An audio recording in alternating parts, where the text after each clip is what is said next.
ṣeé ṣe kí Buhari ti kú tipẹ́ tó bá jẹ́ pé Nàìjíríà ló ti ń gbàtọ́jú Fẹmi AdeṣIna.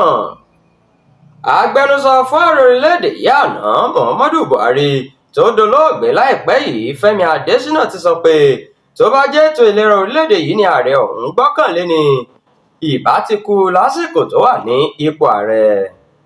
Lórí ìfọ̀rọ̀wánilẹ́nuwò kan tó ṣe pẹ̀lú Channels Television lọ́jọ́ Tusidee tó kọjá ni AdeṣIna ti sọ pé bí Buhari ṣe máa ń lọ gbàtọ́jú lókè òkun ní gbogbo ìgbà kì í ṣe ọ̀rọ̀ ìfowóṣòfò bí kò ṣe ọ̀rọ̀ bí ẹ̀mí rẹ̀ yóò ṣe wà.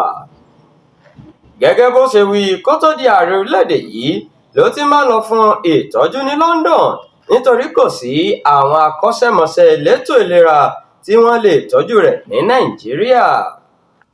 Ó ní ṣe làwọn tí wọ́n ń pariwo pé ó kọ̀ láti lo àwọn ọsibítù orílẹ̀-èdè yìí ń dààmú ara wọn nítorí ẹni tó bá wà láyé nìkan ló lè mú àtúnṣe tó yẹ bá orílẹ̀-èdè yìí. Ó sọ síwájú pé adarí tí yóò mú àyípadà rere bá orílẹ̀-èdè rẹ̀ pàápàá lórí ètò ìlera gbọ́dọ̀ kọ́kọ́ du ẹ̀mí ara rẹ̀ kó sì wà ní ìlera pípé lẹ́yìn náà ni yóò mọ ìgbésẹ̀ tó kù láti gbé. Tẹ́ ò bá gbàgbé, ọjọ́ Sunday ọjọ́ 13 oṣù keje ọdún yìí ni Buhari kú sí ọsibítù kan ní London.